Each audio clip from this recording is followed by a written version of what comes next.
les blogs, quand vous tapez Melchisedec, d'autres personnes, d'autres vous diront, même dans ceux qui se disent ceux qui sont autoproclamés pasteur, révérend, bishop, maréchal, apôtre ou inspirés, ils vont venir vous dire que Melchisedec, c'est la personne de Jésus-Christ, hein, une sorte de manifestation de Jésus dans ce qu'ils appellent l'Ancien Testament. Et aussi d'autres vous diront que c'est une théophanie, la théophanie de Dieu, donc de Yahvé, Adonai, Elohim, Jéhovah, l'Éternel, ce mensonge-là.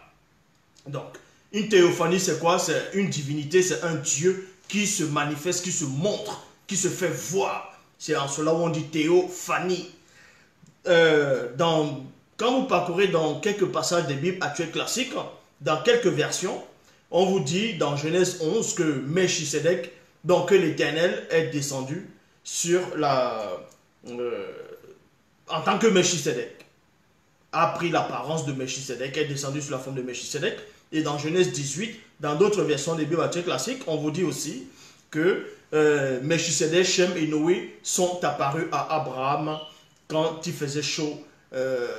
C'était à la chaleur du jour. Et Abraham était assis sur le chêne de Mamré. Mais ici, nous ne sommes pas là pour parler d'Abraham ici, ou bien de Yahvé, Adonai, Elohim, Jéhovah, l'Éternel. Nous allons parler de la rencontre du roi David, donc Tondo et Melchisedec. Donc, qui est Melchisedec? Parce que vous savez déjà qui est le roi David. Vous savez qu'il a eu un père. Le roi David, il a eu une mère. Il avait des frères. Oui, David avait des frères. Il avait une famille. On connaissait sa généalogie. Selon les Bibles actuelles classiques, David vient de la lignée de Juda. Donc, on connaît sa généalogie. Maintenant, beaucoup de personnes sont dans la confusion. Ils ne savent pas qui est Melchisedec parce que dans les Bibles actuelles classiques, on vous dit, dans d'autres versions que je vais citer ici, dans le livre d'Hébreux, chapitre 7 au verset 3, on vous dit que en parlant de Melchisedec, il n'a pas de père, ni de mère, ni d'ancêtre. Il y a point. On ne parle jamais de sa naissance, ni de sa mort. Il ressemble au Fils de Dieu.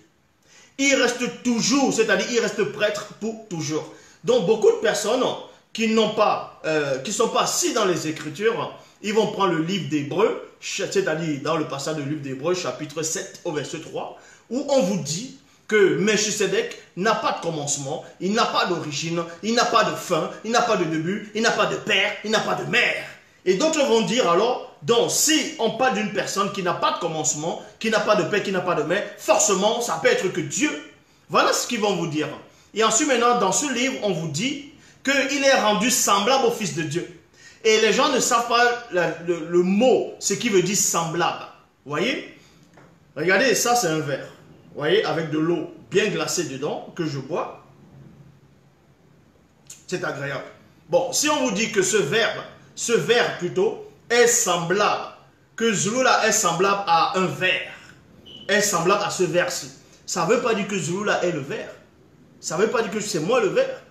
Être semblable à quelqu'un, tu n'es pas forcément la personne.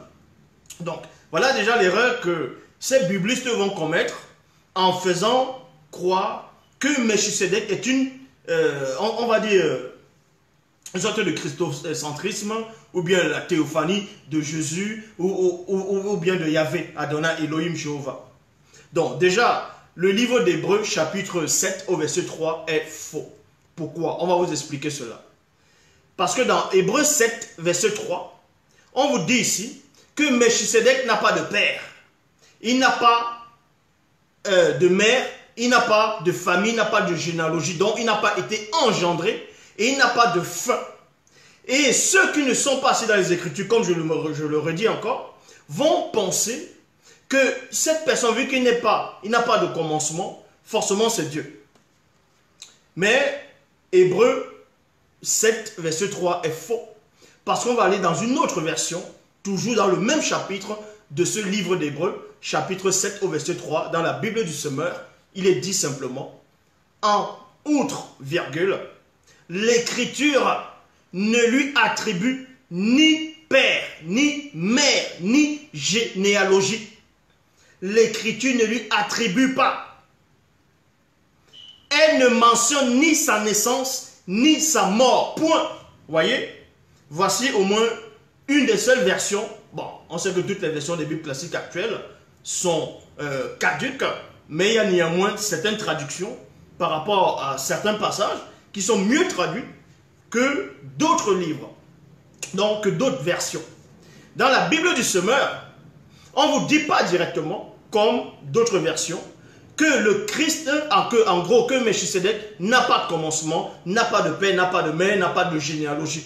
Mais on vous apprend que l'Écriture ne lui attribue ni père, ni mère, ni généalogie.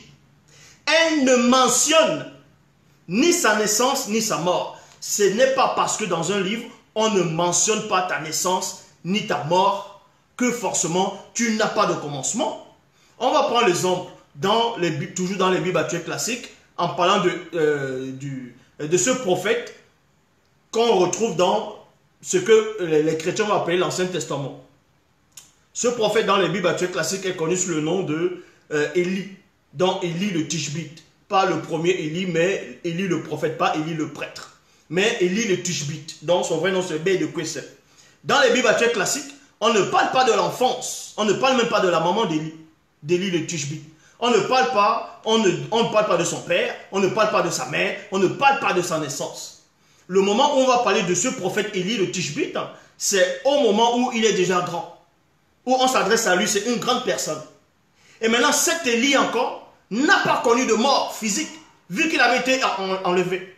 Est-ce que ça voudrait dire que, vu que l'Écriture n'a pas parlé de sa naissance, que forcément il n'a pas eu de naissance? Est-ce aussi que ça veut dire que Élie le Tishbite, c'est une théophanie de Jéhovah, Yahvé, Adonai, Elohim, Jéhovah, l'Éternel, ou bien que c'est une manifestation de Jésus? Non. Tout simplement parce que les gens sont victimes des mauvaises traductions. Les gens sont victimes de leur propre ignorance. Parce qu'ils sont ignorants et ils accusent les autres d'être ignorants. Et pourtant, c'est eux-mêmes qui sont encore plongés dans l'obscurité de leur manque de connaissance. Donc, je répète ici dans Hébreux, chapitre 7, au verset 3, qui dit, qui affirme, qui confirme que Melchisedec n'a pas de commencement, n'a pas de fin, n'a pas de mère, n'a pas de père, n'a pas de généalogie. C'est faux. Ce passage est faux. Je le dis ici. C'est en cela où, je répète encore dans la Bible du Semeur, en outre, l'Écriture ne lui attribue ni père, ni mère, ni généalogie. Elle ne mentionne pas. Elle ne mentionne ni sa naissance, ni sa mort. Elle c'est qui? C'est l'Écriture. Mais qui a écrit cette histoire de... qui a écrit le livre des Hébreux? Qui a écrit le livre des Hébreux? Certains vont l'attribuer aussi à Paul de Tarse, mais quand vous lisez le livre des Hébreux, qui c'est qui se revendique avoir écrit le livre des Hébreux? Maintenant, on va vous montrer qui est Melchisedec. Et ensuite, vous parlez de la rencontre avec le roi David. Comment a eu cette rencontre? Et pourquoi il y a eu cette rencontre? En quel moment il y a eu cette rencontre? Melchisedec a bien eu un commencement. Il a eu une mère.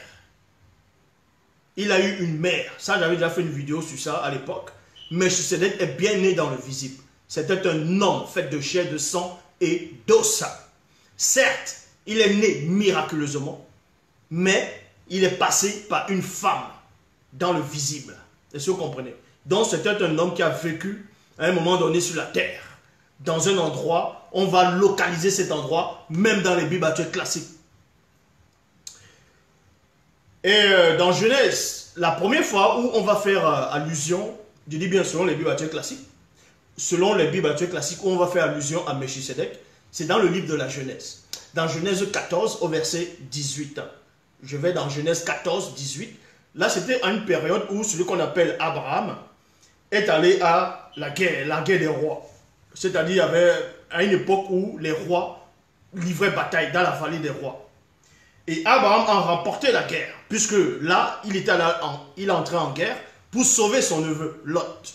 Lot, donc, qui est bâti, il devait aller le récupérer, le sauver là-bas. Et là-bas, il a pris le butin de tout là-bas.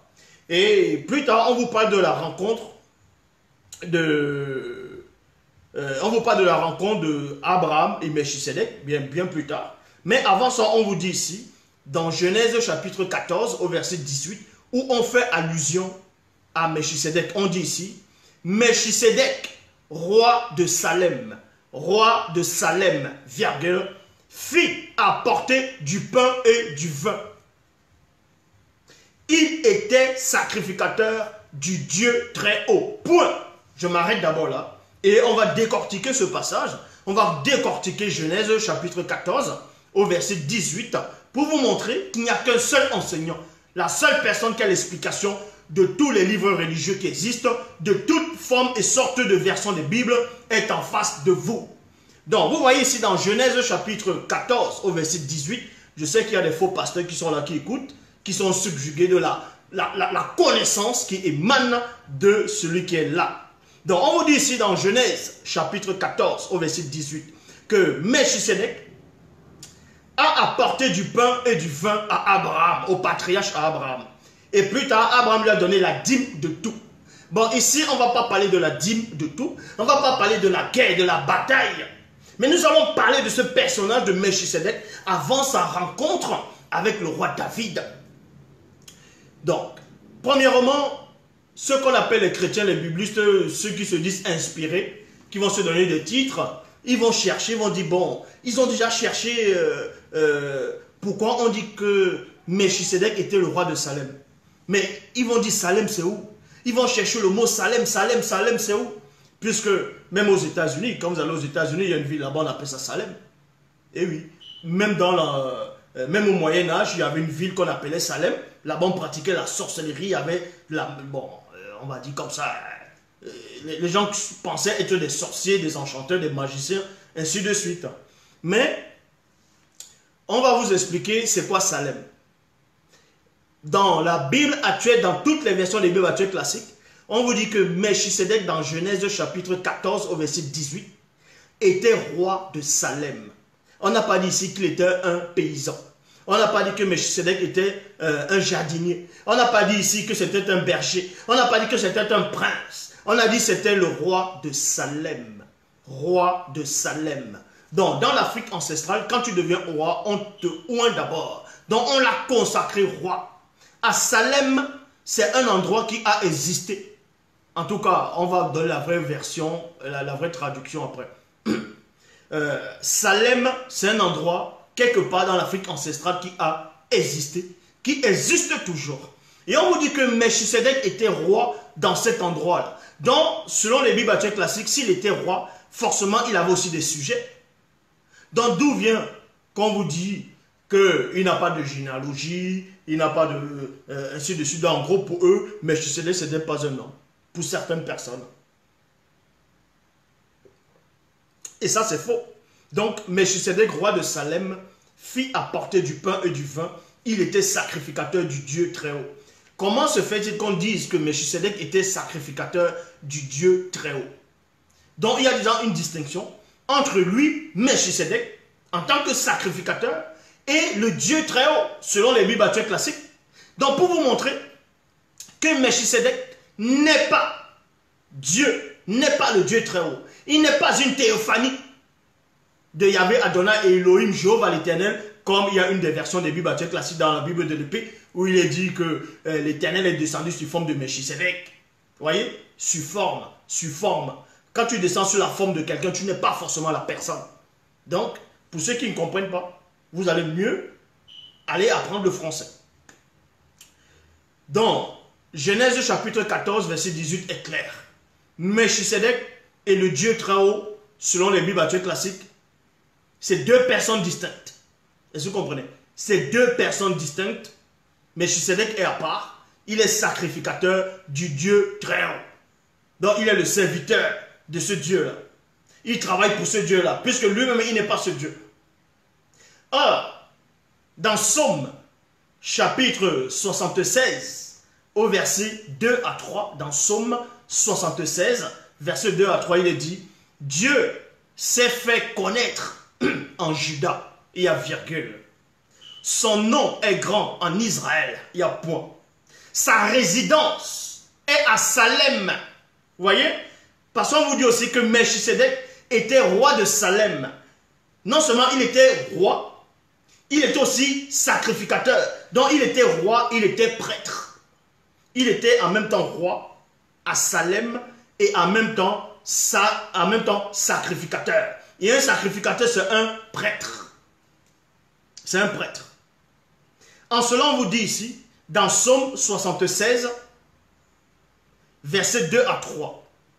Dieu s'est fait connaître en Juda. Son nom est grand en Israël. Sa résidence est à Salem, là où Melchisedec était roi et sacrificateur. C'est là que vous comprenez que Genèse 14, 18 va tenir par rapport à Psaume 76, versets 2 à 3, donc que Dieu, selon le Dieu ce faux Dieu-là, va tenir sa résidence à Salem. Parce qu'il tient sa résidence à Salem, il faut forcément qu'il y ait un représentant de ce Dieu. Quelqu'un qui va faire connaître ce Dieu-là. Quelqu'un qui va servir ce Dieu. Ou ce Dieu-là a établi sa résidence. C'est en cela où Melchisedec, qui est roi de cet endroit, de ce lieu-là, devient sacrificateur. Mais Salem se trouve où? C'était quoi Salem? Salem portait un autre nom. Dans Bible, parole de vie, toujours dans Psaume 76, verset 3, on vous dit ici, à Jérusalem, virgule, il a planté sa tente, sa maison est à Sion. Je répète, dans Psaume 76, verset 2 à 3, il est dit, Dieu s'est fait connaître en Juda. Son nom est grand en Israël. Sa résidence est à Salem, virgule, et sa demeure est à Sion. Bible parole de vie, dans la même version, c'est-à-dire le même passage, le même chapitre, il est dit, à Jérusalem, virgule, il a planté sa tente à Sion, sa maison est à Sion. Donc vous voyez, Salem, c'est Jérusalem. La ville de Salem. À Salem où Melchisedec était roi, il était sacrificateur, c'était à Jérusalem. Donc on va dire ici, Melchisedec était roi à Jérusalem. Il était roi à Jérusalem et en même temps il était sacrificateur du Dieu très haut, selon les Bibles classiques. Au moment où il était sacrificateur du Dieu très haut, voilà ce qu'il représentait même par rapport à Abraham. Quand il a apporté à Abraham le pain et le vin, c'était une sorte de rituel qu'il était en train de faire. C'était des cérémonies. Et Abraham aussi, qui était initié, avait compris cela. Et c'est en cela où on vous dit que Abraham a donné la dîme de tout. C'était des représentations symboliques, l'ombre des choses à venir, qui devaient se manifester plus tard. Que Melchisedec et Abraham étaient en train d'accomplir. Dans Salem, c'est Jérusalem.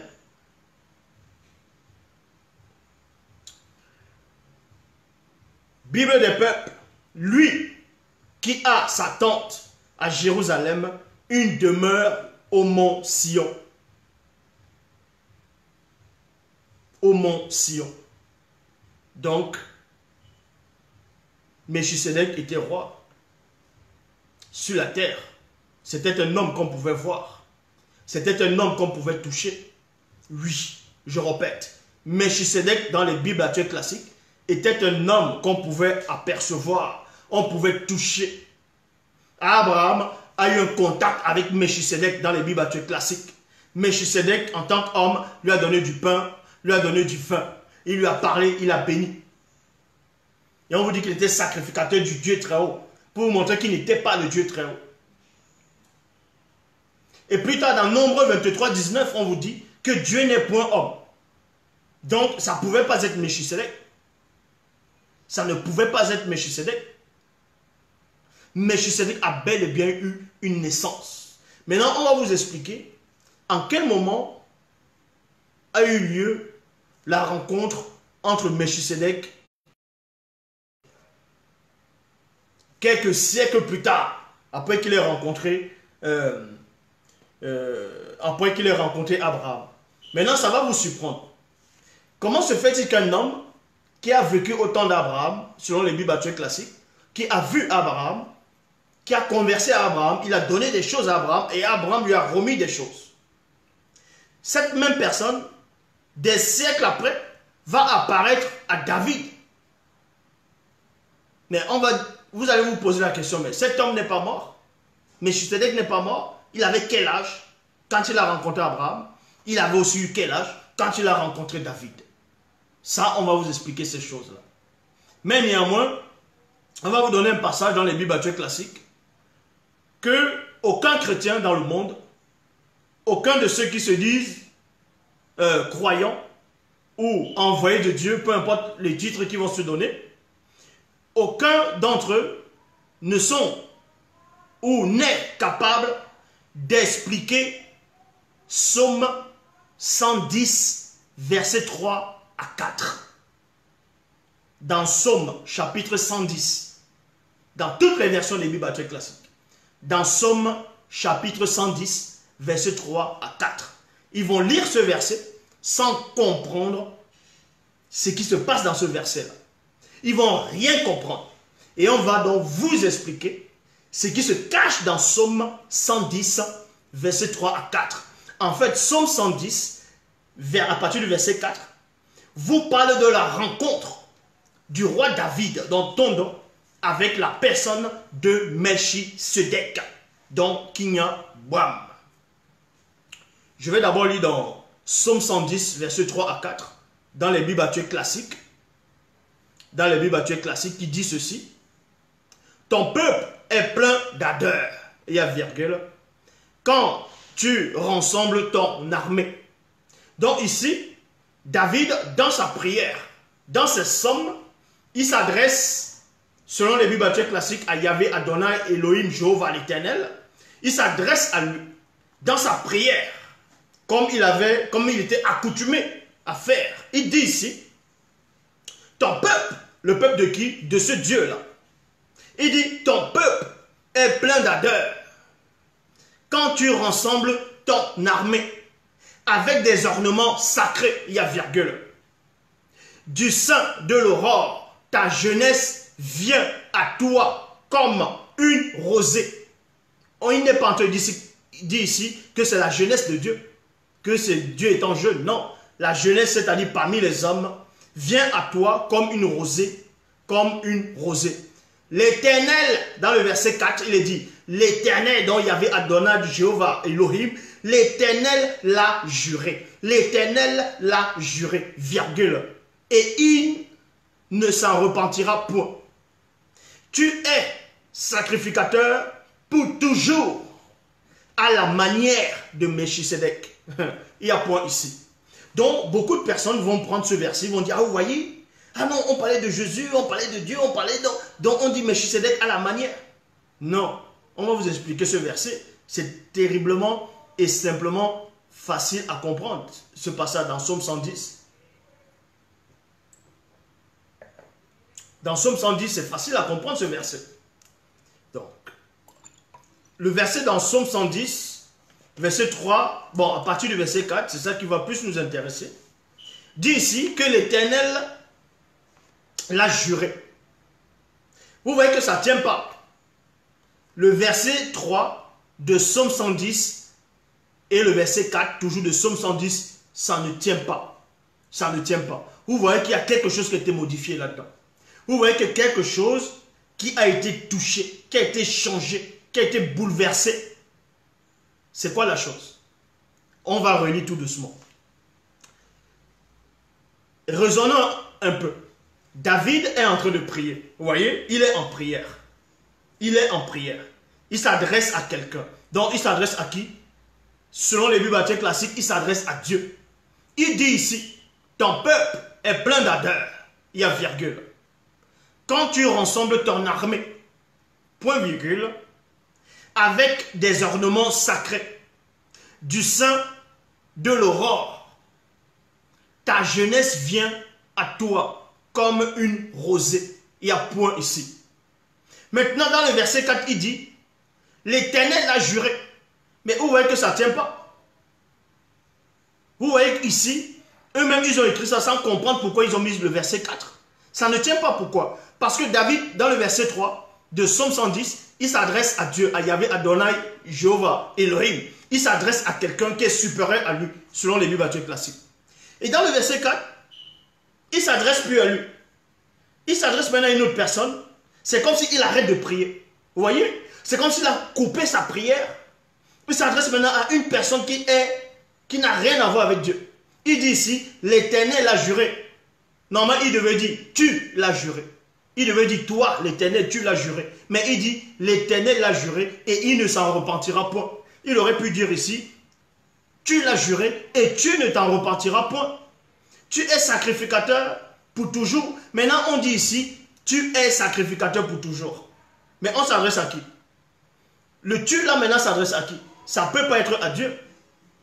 On ne peut pas, en tout cas dans les Bibles classiques, David ne va pas dire à Dieu que Dieu est sacrificateur pour toujours, à la manière de Melchisedec. Puisqu'on vous dit que Melchisedec est une théophanie de Dieu. Mais Dieu ne va pas être sacrificateur à la manière de lui-même encore. Vous voyez que ça ne tient pas. Parce que les gens viennent écrire n'importe quoi. Ils viennent lire n'importe quoi. Ils ne comprennent pas les versets. Ils ne comprennent pas ce qu'ils lisent. Parce que les gens sont venus écrire des romans, des histoires, des choses qui ne tiennent pas. Donc, l'Éternel a juré et il ne s'en repentira point. Tu es. Donc, ça veut dire qu'à un moment, il s'adresse à Dieu. Et à un moment, il arrête sa prière. Il s'adresse à une autre personne en disant que l'Éternel que moi, David, je suis en train de prier là, te dit maintenant à toi, à une autre personne qui n'a rien à voir avec l'Éternel, que l'Éternel a juré sur toi, que toi maintenant tu vas être semblable à une autre personne qui s'appellera Melchisedec. Vous voyez? Ah, on va vous donner la vraie version. En ce moment, dans Psaume 110, versets 3 à 4, ce qu'ils n'ont pas omis de vous dire, parce qu'ils n'avaient pas la révélation, ce qu'ils ne vous ont pas dit ici, c'est que David était bel et bien en prière. Et pendant qu'il priait, il a eu une apparition. Il a eu une apparition qui a d'abord mis pause à sa prière. Et c'était Melchisedec qui est apparu à David en ce moment-là, dans Psaume 110, versets 3 à 4. Mais sauf que les biblistes n'ont pas mis cet événement-là. Ils n'ont pas mis ce récit-là. Parce qu'eux-mêmes, ils ne savent rien. Donc on va vous expliquer ce qui s'est réellement produit. Donc, dans Psaume 110, versets 3 à 4, dans Bible, c'est-à-dire dans Bible maintenant, la seule Bible authentique, véritable, donc Kalatambale, on vous dit ici, dans Psaume 110, versets 3 à 4, là c'est dans Bible maintenant, ton peuple est plein d'ardeur quand il est rassemblé spirituellement, comme une grande armée. Voyez? Avec des ornements sacrés, du sein de l'aurore, la jeunesse, et non ta jeunesse, mais la jeunesse vient en ton verbe, comme une rosée, oh loba. Verset 4, il est dit ici, le Mundi Musangi, c'est-à-dire le Saint-Esprit, me l'a dit par mon esprit, 2 points, et il ne s'en repentira point. Les deux germes, et non tu. David parlait de 2 personnes après. Les 2 germes de Tété sont les grands prêtres éternellement supérieurs à Kinyabouam, c'est-à-dire à Melchisedec. Ça veut dire quoi? Ça veut dire qu'au moment où David était en train de prier, il s'adressait, il priait, Melchisedec va l'apparaître. Donc Kinyabouam va l'apparaître parce qu'il a maîtrisé l'initiation du continuum espace-temps, de la téléportation, ainsi de suite. Donc, Melchisedec va l'apparaître. Mais en ce moment, quand Melchisedec va l'apparaître, Melchisedec ne vit plus sur la terre. Il est comme une entité dans le grand ordre des choses, dans l'une des demeures. Tout ça, c'est écrit dans Kalatambale, dans la Bible. Donc, on vous apprend ici que pendant que David, le roi, Tondon, était en train de prier, il reçoit soudainement une apparition. Et quand il reçoit l'apparition, c'est vrai que deux fois quand David priait, dans les psaumes, vous voyez souvent c'est écrit pause, pause. Les gens ne savent pas pourquoi c'est écrit pause. Vous pensez qu'il faisait une pause pour aller aux toilettes, ou bien il faisait une pause pour boire de l'eau. Pendant qu'il priait, il y avait des manifestations. Donc, Melchisedec, donc, qui est Kinyabwam, va apparaître à David. Et David va voir, va reconnaître que lui, forcément, c'est Melchisedec. Parce que Melchisedec, on avait déjà parlé de lui. On avait déjà parlé de Melchisedec à plusieurs patriarches au fur et à mesure. Donc David, vu qu'il avait le Mundi, il va reconnaître par l'esprit que c'est Melchisedec ici. De même que dans les Bibles classiques, quand on vous dit que le Christ allait transfigurer, il y a 3 des apôtres, dont il y avait Pierre, Jean et Jacques. Quand ils ont vu Boussi et Bé, dont Élie et Moïse, ils ont reconnu, Pierre a reconnu que c'était Moïse, c'était Élie, mais ils ne les avaient jamais vus physiquement. Il n'y avait pas de photos d'Élie et de Moïse que Pierre avait, mais il a reconnu spirituellement. De même que David, pendant sa prière, il y a Melchisedec qui apparaît. Donc il fait d'abord une pause. Il fait une pause dans sa prière. Et il y a une conversation avec Melchisedec. Et c'est cette conversation qu'il a rapportée ici là dans Psaume 110 verset 4 où il dit le Mundi Moussangi, c'est-à-dire le Saint-Esprit me l'a dit par mon esprit. Parce que quelque chose s'est produit. Melchisedec a formulé quelques phrases. Et ça a troublé David. Et c'est là où le Saint-Esprit a révélé quelque chose à David. Dans le Mundi, a révélé quelque chose à David. En ce moment-là, dans le Psaume 110 verset 4, le Saint-Esprit lui a révélé quelque chose. Lui a donné la révélation de qui c'est qui t'est réellement apparu. De cette personne-là par rapport aux propos qu'il vient de tenir. Et c'est là où David met la réponse de son expérience dans Psaume 110 verset 4. Le Saint-Esprit me l'a dit par mon esprit. Le Saint-Esprit lui a dit quoi? On va donc voir la conversation que David a eue avec Melchisedec et en quel moment le Saint-Esprit lui a parlé. Donc, le Saint-Esprit me l'a dit à mon esprit. Et il ne s'en repentira point. Donc, le Saint-Esprit ne va pas se repentir.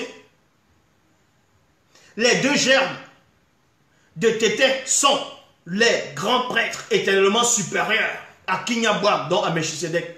Pour cela, la vraie histoire, on va dans le livre de l'histoire oubliée du peuple originel, chapitre 2, versets 1 à 12.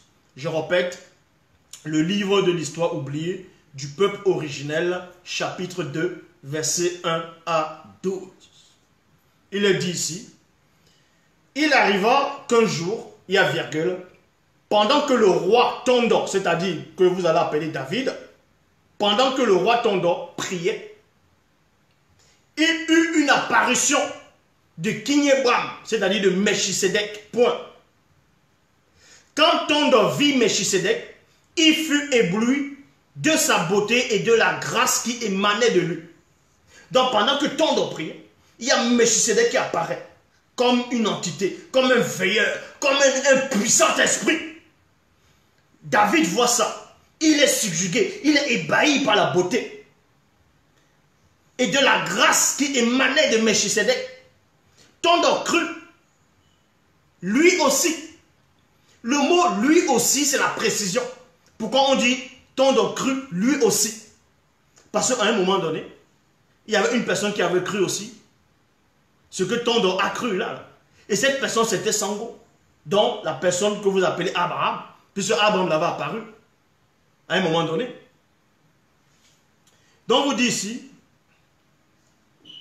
Tondon crut, lui aussi, que c'était un veilleur qui lui était apparu.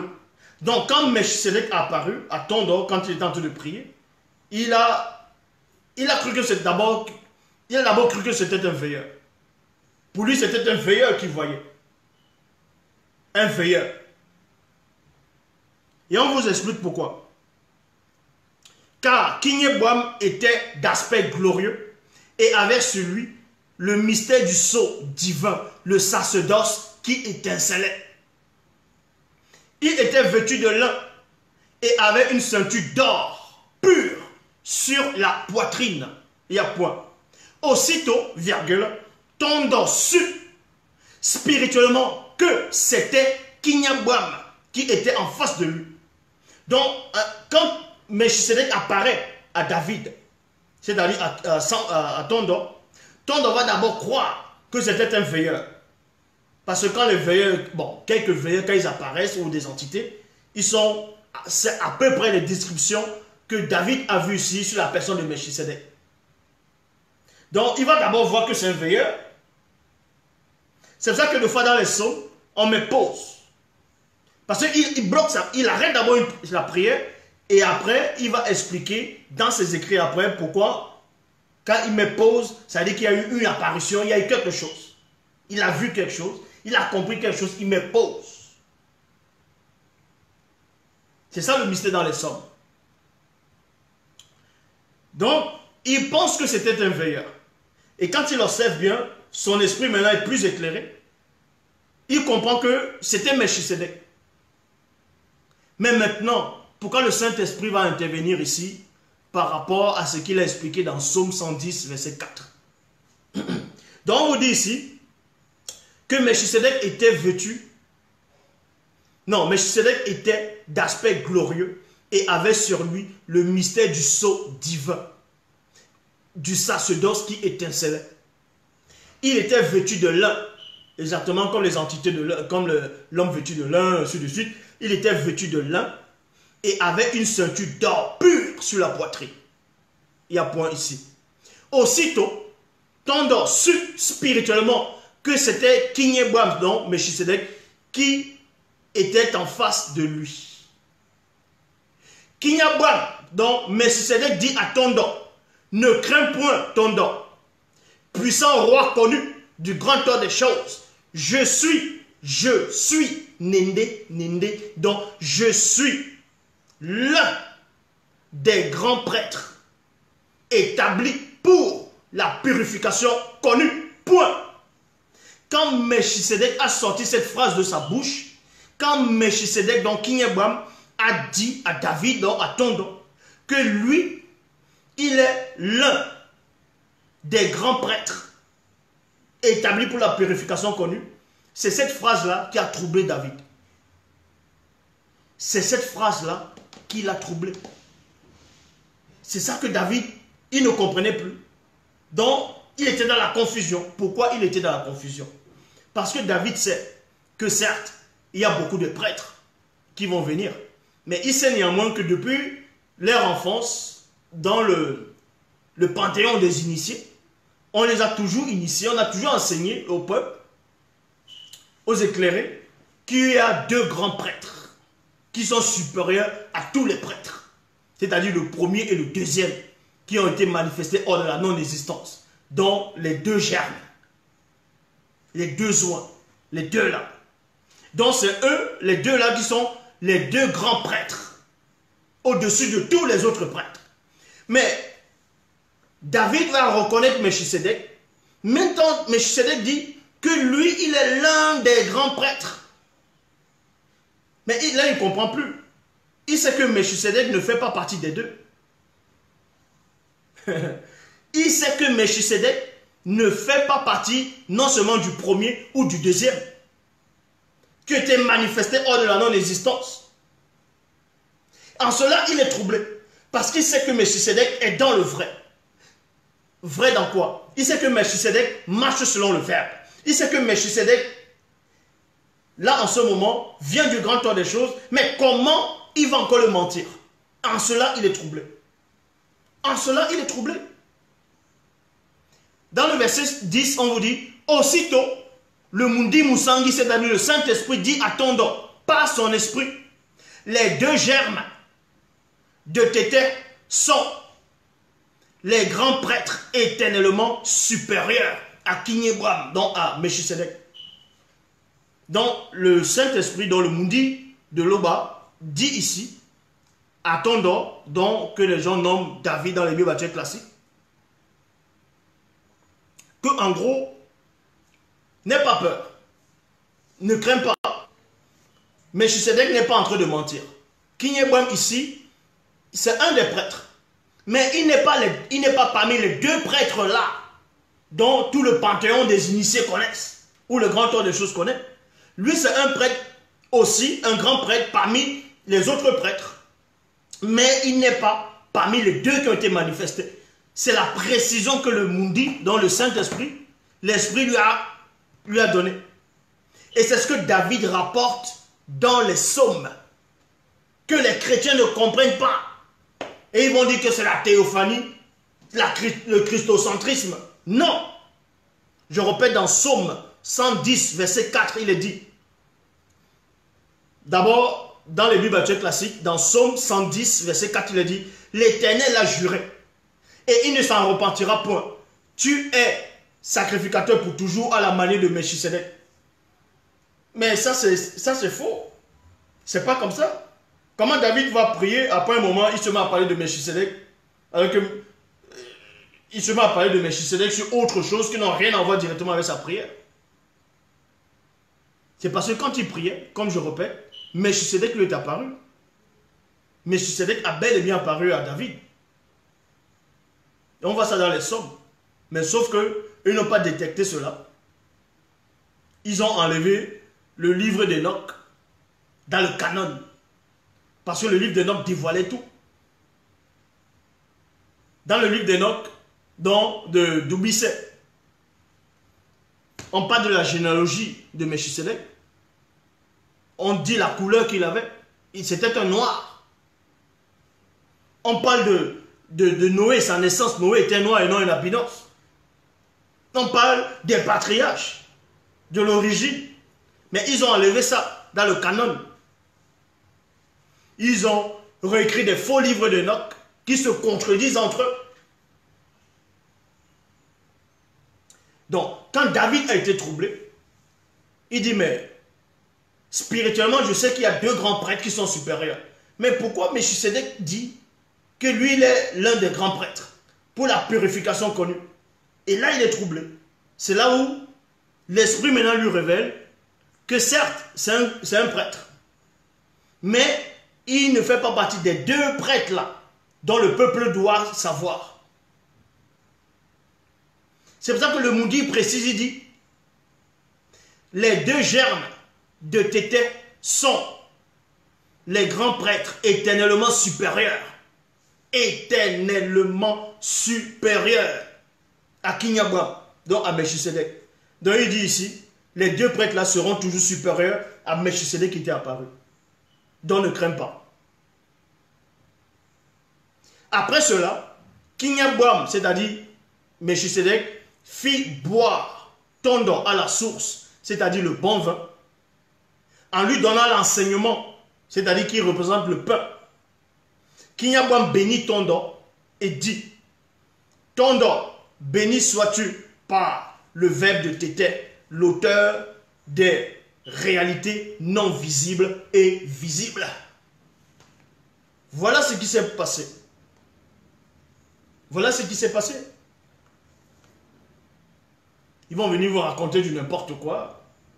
Et ils sont à fond là-dedans. Ils vous disent que Melchisedec, c'est une théophanie de Dieu. Parce que dans la Bible de l'épée, les fausses versions, on vous dit dans Genèse 11, l'Éternel est descendu sur la forme de Melchisedec pour voir ce que les habitants, c'est-à-dire ce que les hommes bâtissaient. Et dans Genèse 18, on vous dit que les trois hommes qui ont apparu à Abraham, quand il était assis dans les chaînes de Manré, à la chaleur du jour, le moment le plus chaud, on vous dit que ces trois personnages, dans d'autres versions, on vous dit que c'était l'Éternel et deux anges.